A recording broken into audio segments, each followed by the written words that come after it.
দেবদেবীর নামে মন্দির তো আমরা অনেকে দেখেছি, কিন্তু এই মন্দির ছায়া মন্দির। কি আছে এই মন্দিরের রহস্য? দেবতা আর ছায়ার মধ্যে কিসের সম্পর্ক? হ্যালো এভরিওয়ান, আমি অনিকেত।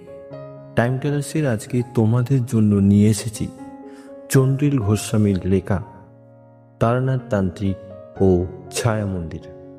চন্দ্রিল গোস্বামী বর্তমানে EIILLM কলকাতার BCA প্রথম বর্ষের ছাত্র। শখ ফটোগ্রাফি এবং লেখালেখি করা। আমাদের চ্যানেলের অন্যতম এক সদস্য। এই প্রথম আমাদের চ্যানেলের মাধ্যমে তার গল্পের সম্প্রচার। চন্দ্রিল গোস্বামীর লেখা এই গল্প আপনাদের যদি ভালো লাগে, তাহলে আমরা ভবিষ্যতেও তার লেখা আরও গল্প নিয়ে আসব আপনাদের কাছে। শুরু হচ্ছে টাইম টেলার্সের আজকের গল্প তারানাথ তান্ত্রিক ও ছায়া মন্দির।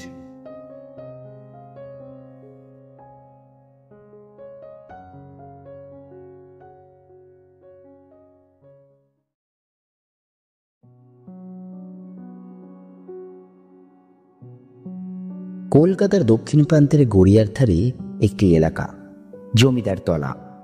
নামটি এখন যেন বিস্মৃতির ছায়ায় ঢাকা।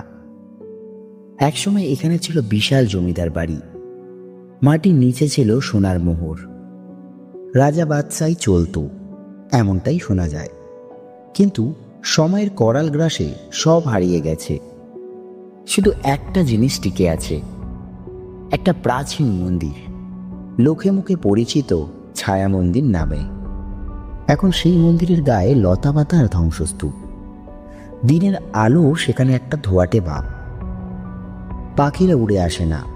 রাতের বেলা কেউ ভুল করে ওদিকটা মারায় না। শোনা যায়, কেউ যদি রাত 12টার পর মন্দিরে ঢোকে, তার শরীর পাওয়া যায় না, শুধু ছায়া পড়ে থাকে। এই গুজবই আমায় আবার নিয়ে গেল তারানাথ তান্ত্রিকের কাছে। আমি সুদীপ্ত, এই অলৌকিক কাহিনীগুলির একজন নীরব সাক্ষী। আগের ঘটনার পর থেকে তারানাথের প্রতি এক অদ্ভুত মিশ্রণ তৈরি হয়েছে, শ্রদ্ধা, ভয় আর কৌতূহল। তারানাথবাবু সেই দিন ছায়া মন্দিরের নাম শুনেই গম্ভীর হয়ে গেলেন। বললেন, তুই জানিস, ওটা শুধু মন্দির না, এক সময় ওখানে তারামার সাধনা হতো। সেই সাধনা ভয়ঙ্কর বিপজ্জনক। মানুষ তার ছায়ার মধ্য দিয়ে দেবীকে ডাকত।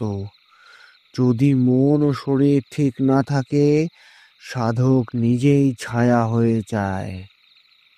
আমি শিউরে উঠলাম। তাহলে যারা হারিয়ে যাচ্ছে? তারানাথ চুপ করে থাকলেন। তারা হারিয়ে যায়, তারা ফিরে আসে না, কারণ তারা ছায়ার মধ্যে আটকে পড়ে। সন্ধ্যার পর আমরা তিনজন, আমি, তারানাথবাবু আর ঘনশ্যামবাবু, তার বিশ্বস্ত সঙ্গী, গাড়িতেই রওনা দিলাম জমিদার তলার দিকে। আমি সেই সময় কাঁপছিলাম, কিন্তু সাহসের মুখোশ পরে আছি। তারানাথ গাড়িতে বসে কপালের চন্দনের ফোঁটা দিচ্ছিলেন এবং একটি অলৌকিক মন্ত্র জপ করছিলেন। ওম ছায়ান্তিকা কালিকা মায়া কৌশিকী জয়ন্তী। গাড়ি থেমে গেল একটা পাথুরে রাস্তার শেষে। সামনেই ছায়া মন্দির। মেঘলা রাত, হালকা কুয়াশা, গাছের পাতায় বাতাস নেই, যেন সব দম বন্ধ করে আছে। মন্দিরের ভেতর ঢুকতেই বুঝলাম এখানে অন্যরকম সময় চলে। একটা চাপা ঠান্ডা হাওয়া যা হাড়ের ভেতর দিয়ে চলে গেল। চারপাশে ভাঙা মূর্তি, বেদির পাশে গাদা গাদা পুরনো শুকনো ফুল, কিছু ছেঁড়া কাপড় আর একটা পুরনো শালগ্রাম শিলা, যেটা থেকে হালকা ধোঁয়া বেরোচ্ছিল। তারানাথবাবু সেখানে বসে ধূপ জ্বালালেন। একটা ত্রাম্যপট্টায় খোদাই করা মন্ত্র বের করলেন এবং জপ শুরু করলেন। হঠাৎ মন্দিরের পেছনে দেওয়াল থেকে অদ্ভুত শব্দ আসতে লাগলো। কেউ যেন কাঁদছে। তারানাথ বললেন, সে এসছে, প্রস্তুত থাক। একটা একটা কালো কুয়াশা বেদির পেছন থেকে উঠতে লাগলো। সেটি আস্তে আস্তে রূপ নিচ্ছে একজন কঙ্কালসার সাধক। গায়ের উপর ছায়া ময়লা জড়ানো, চোখে আগুন। সে হাসছে, ঠোঁটে মন্ত, কিন্তু শব্দগুলি উল্টোভাবে উচ্চারিত।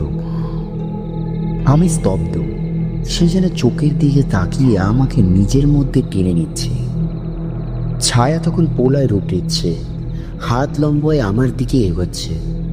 আমার নিঃশ্বাস বন্ধ হয়ে আসছে, মনে হচ্ছে হৃৎপিণ্ড থেমে যাবে। সেই সময় ছায়া বলে উঠল, তোকে আজ আমি ছাড়বো না। আমার হাতেই তোর মৃত্যু অনিবার্য।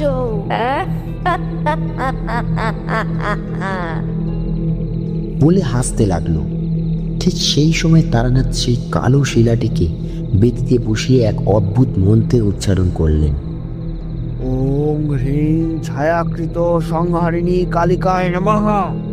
ছায়ার পক্ষ থেকে ছায়া জন্মায়, ছায়ার মূল ধ্বংস কর। দেবী মার পেছনে যে ছায়া আছে তাকে ফিরিয়ে নাও। একটা উজ্জ্বল আলো বের হলো বেদি থেকে। সেই ছায়া চিৎকার করে ছেড়ে যেতে লাগলো।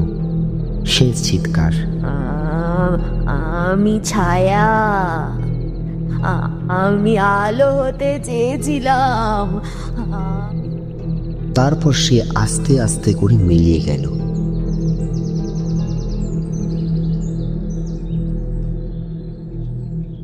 ভোর হতেই আমরা বাইরে এলাম। চারপাশের পরিবেশ যেন বদলে গেছে। বাতাসে হালকা ধূপের গন্ধ। সূর্যের প্রথম আলো মন্দিরের চূড়ায় পড়েছে। তারানাথ কাঁধ ঝাঁকিয়ে বললেন, তবে মনে রাখিস, ছায়া কখনো মুছে যায় না, সে শুধু অপেক্ষা করে। আমি তাকে জিজ্ঞেস করলাম, আচ্ছা, ছায়ার মতো এমন আরো জায়গা আছে? তিনি বললেন, আছে আছে, ছায়া শুধু মন্দিরে থাকে না, মানুষের মনেও বাসা বাঁধে। একদিন দেখবি মানুষের ছায়া তার আসল রূপ হয়ে দাঁড়াবে। ছায়া কি আবার ফিরবে, নাকি তা চিরতরে শেষ হয়ে গেল?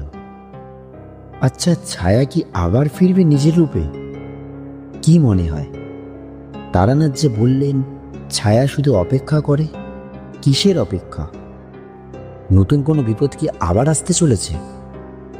জানতে হলে চোখ রাখুন টাইম টেলার্সের পর্দায়।